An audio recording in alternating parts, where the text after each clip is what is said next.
Hello friends, welcome back to Sahana kitchen. இன்றைக்கி சகானா கிச்சனில் மீன் வறுவல் எப்படி செய்யுதுன்னு சொல்லி பார்க்கலாம் வாங்க. மீன் நல்லா வாஷ் பண்ணி எடுத்து வச்சுக்கணும்.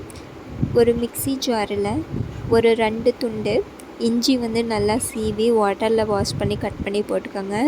ஒரு 10 பல் பூண்டு கட் பண்ணி ஜாரில் போட்டுக்கோங்க.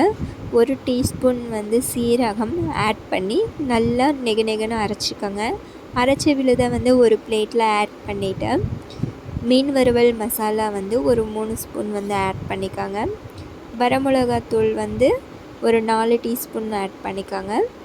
சாம்பார் தூள் 3 டீஸ்பூன், மிளகுத்தூள் 1 டீஸ்பூன் ஆட் பண்ணிவிட்டு தேவையான அளவு உப்பு, கலர் வர்றதுக்காக ஒரு சிறிதளவு மஞ்சள் கூட ஆட் பண்ணிக்கலாம். கார்ன்ஃப்ளவர் மாவு கொஞ்சம் ஆட் பண்ணிவிட்டு லெமன் ஒரு அரை பழம் பிழிஞ்சு கொஞ்சம் வாட்டர் வேணும்னாலும் வாட்டர் ஆட் பண்ணி நல்லா மிக்ஸ் பண்ணிக்கலாம்.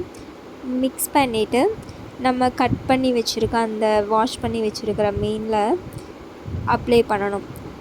நல்லா அப்ளை பண்ணிவிட்டு ஒரு மைகோதி எடுத்து நல்லா ஹோல்ஸ் மாதிரி போட்டிங்கன்னா அந்த மசாலெல்லாம் அதில் இறங்கும்.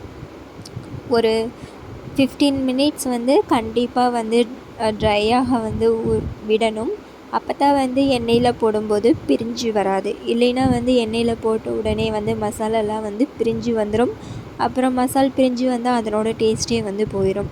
ஸோ ஒரு 15 மினிட்ஸ் எப்போவுமே ஃபிஷ்ஷில் மசாலா அப்ளை பண்ணதுக்கப்புறம் ட்ரையாக விடணும். ஆஃப்டர் தான் ஆயிலில் போட்டு பொரித்து எடுக்கணும். இந்த மாதிரி மொறுன்னு சொல்லி பொரிக்கணும்.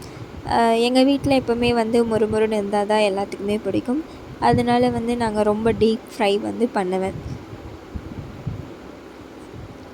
சகானா கிச்சன் சேனலை இன்னும் சப்ஸ்கிரைப் பண்ணாமல் இருக்கிறவங்க சப்ஸ்கிரைப் பண்ணுங்கள். அப்படியே கீழே இருக்கிற நோட்டிஃபிகேஷன்ஸ் பெல் ஐக்கானையும் கிளிக் பண்ணிக்கோங்க. லைக் பண்ணுங்கள், ஷேர் பண்ணுங்கள், கமெண்ட் பண்ணுங்கள். கண்டிப்பாக இந்த டிஷ் செஞ்சு பாருங்கள். செம்ம டேஸ்ட்டாக அண்டு கிறிஸ்பியாகவும் காரசாரமாகவும் இருக்கும். சண்டே இந்த மாதிரி செஞ்சு கொடுக்கும்போது குழந்தைங்களும் விரும்பி சாப்பிடுவாங்க.